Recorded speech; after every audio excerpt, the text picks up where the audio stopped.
मैंने सबसे बड़ा बताया था कि एक अस्पताल, दूसरा हर वार्ड में एक डिस्पेंसरी होनी चाहिए, ठीक है जी। तीसरा हमारी महिला सुरक्षा होनी चाहिए। जो जितने ऑटो चल रहे हैं पूरी विधानसभा के अंदर, जो 18 साल से छोटी उम्र के हैं, जो स्मैक के नशे में, गांजों के नशे में ई रिक्शा और वो चला रहे हैं, इससे हमारी महिला सुरक्षाओं पे बहुत फर्क पड़ रहा है। और आपका चौथा जो सबसे बड़ा है वो है नशाखोरी। पूरी विधानसभा के अंदर आप हर ब्लॉक में जाइए, कहीं ना कहीं नशाखोरी चल रही है प्रशासन के थ्रू।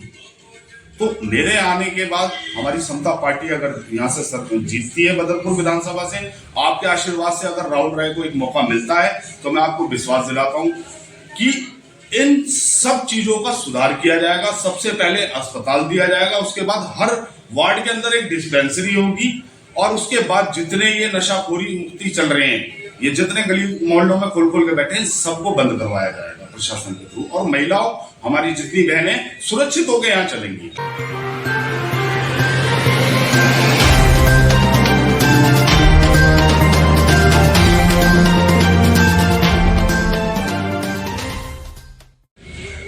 राहुल जी, चुनावी दौर चल रहा है और बदरपुर विधानसभा की अगर हम बात करते हैं तो यहाँ पर चाहे कूड़े का जमावड़ा देखने को मिलता हो, चाहे वो जाम का मामला देखने को पड़ता हो, सड़कों का बुरा हाल है, और सुरक्षा के मामले में तो बिल्कुल नदारत ही नजर आती है प्रशासन। मुद्दे बहुत हैं और हर कोई इस समय अपने आप को लोग लुभावने वादे भी कर रहा है। आप क्या कहेंगे और लोकल मुद्दों पर किस तरीके से आप फोकस कर रहे हैं? सबसे पहले तो मैं आपका नमस्कार करता हूँ। आपके चैनल के माध्यम से मुझे बोलने का इस प्लेटफॉर्म पर मौका दिया गया है। जो हमारे बदरपुर विधानसभा का जो सबसे बड़ा मुद्दा है आज की डेट में, वो है एक अस्पताल। क्योंकि कोई भी इंसान अगर आज की डेट में इमरजेंसी में बीमार पड़ जाए तो वो बदरपुर से बाहर नहीं जा पाता। जैसे अभी आपने कहा कि जाम का मुद्दा जी, वो मीठापुर बदरपुर भी क्रॉस नहीं कर पाता, उससे पहले वो डेथ कर जाता है। तो अस्पताल का मुद्दा हमारी विधानसभा में सबसे ज्यादा है। आज तक 30 साल के अंदर उद्घाटन तो हो गए, पत्थर लग गए इन नेताओं के नाम के, पर नींव नहीं डली है। सिर्फ पत्थर लगाया, उद्घाटन किया और चले गए। तो अस्पताल हमारी विधानसभा का सबसे बड़ा मुद्दा है। दूसरा, जो हमारी बहन बेटियां स्कूल में पढ़ती हैं, प्रशासन की तरफ से उन कोई सुरक्षा नहीं है। आज आप बिना बताए कभी भी सर्वे करिए, किसी को इन्फॉर्मेशन मत दीजिए और स्कूलों पे चले जाइए। आप देखेंगे कि ऑटो वाले की क्या मनमानी है। लाउड स्पीकर में उनके वॉल्यूम होते हैं, लड़के आवारा लड़के वहां बाइकें लेके खड़े रहते हैं। हमारी मतलब बहन बेटियां भी सुरक्षित नहीं है आज की डेट में। तो कहीं ना कहीं प्रशासन की भी लापरवाही है उसमें। तीसरा जो मुद्दा है वो है युवाओं का रोजगार। नेता लोग सभी बन जाते हैं। देखिए, कोई भी विधायक बने चाहे कोई पार्षद बने, वो उसका काम है। पार्षद बनेगा तो नालियां साफ कराएगा और खंबे की लाइटें लगवा देगा। विधायक बनेगा तो वो आपका रोड बनाएगा, नाली बनाएगा और एक आधा कोई काम करवा देगा किसी के रेफरेंस पे। पर जो विधायक बनता है, जिसे क्षेत्र की जनता चुनती है, वो किस लिए चुनती है? कि हमारा जनप्रतिनिधि है, हमारे लिए कुछ नया करे।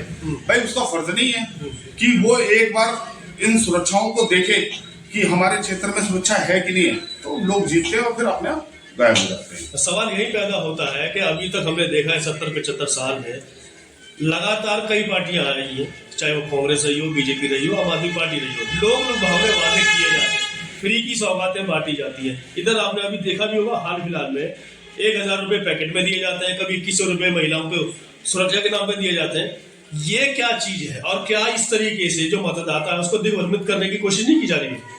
देखिए, जो पैसे दिए जा रहे हैं और जो लोग ये कह रहे हैं कि हम 2100 रुपए देंगे जी, सबसे पहले यहीं से आप देख लीजिए सरकार की नाकामी कितनी है। अगर सरकार ने जनता के लिए मेन मुद्दों पे काम किए होते, अस्पताल बनाए होते, कॉलेज बनाए होते, लोगों को रोजगार दिया होता, लोगों की सुरक्षा का ध्यान रखा होता, तो मुझे लगता है कि सरकारों को ये सब जुमला लाने की जरूरत नहीं है। जैसे पहले मोदी जी ने कहा था कि 15 लाख रुपए आएंगे, लोगों ने अकाउंट खुलवा लिए, जीरो अकाउंट खुलवा लिए, उनके वो पैसे भी उसमें जब्त हो जा रहे हैं। गलती से 20,000 से ऊपर, 30,000 से ऊपर आ गए तो वो ब्लैक मनी हो जाती है।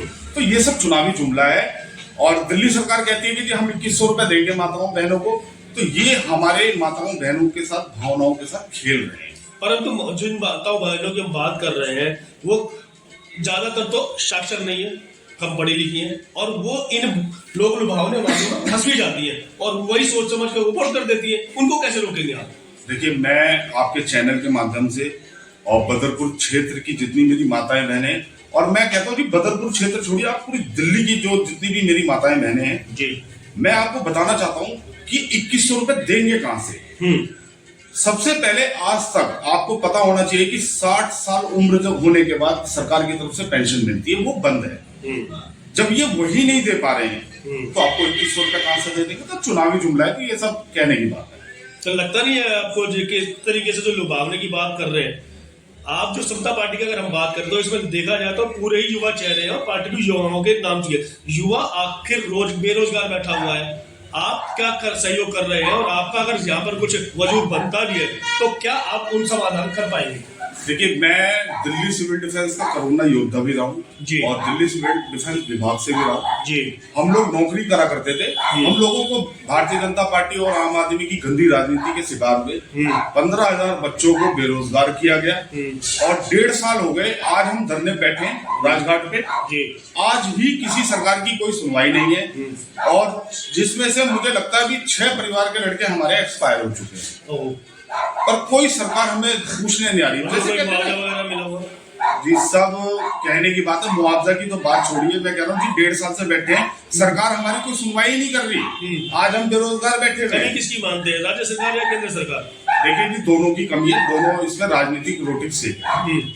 हम युवाओं की रोजगार से, ये लोग अपनी सिर्फ राजनीतिक रोटी सेक रहे हैं, इसलिए हमारा युवा अब जाग रहा है और हमारे दिल्ली सिविल डिफेंस विभाग के 7 लड़के चुनाव लड़ रहे हैं 6 अदर विधानसभाओं में, अलग अलग पार्टियों से लड़ रहे हैं। मैं भी लड़ रहा हूँ यहाँ बदरपुर विधानसभा से, समता पार्टी का उम्मीदवार हूँ और समता पार्टी का मैं तहे दिल से धन्यवाद करता हूँ अपने राष्ट्रीय अध्यक्ष उदय मंडल जी का भी करता हूँ, जिन्होंने मुझे क्षेत्र के लिए मौका दिया अपनी पार्टी से।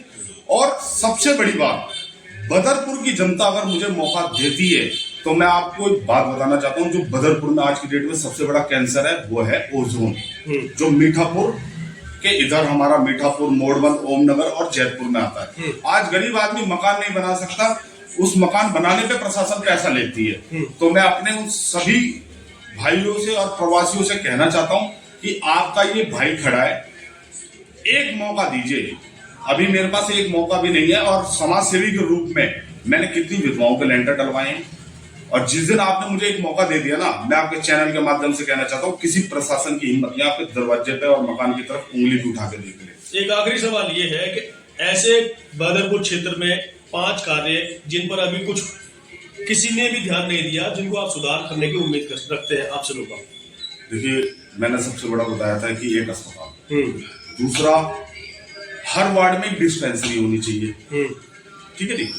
तीसरा, हमारी महिला सुरक्षा होनी चाहिए। जो जितने ऑटो चल रहे हैं पूरी विधानसभा के अंदर, जो 18 साल से छोटी उम्र के हैं, जो स्मैक के नशे में, गांजों के नशे में ई रिक्शा और वो चला रहे हैं, इससे हमारी महिला सुरक्षाओं पे बहुत फर्क पड़ रहा है। और आपका चौथा जो सबसे बड़ा है वो है नशाखोरी। पूरी विधानसभा के अंदर आप हर ब्लॉक में जाइए, कहीं ना कहीं नशाखोरी चल रही है प्रशासन के थ्रू।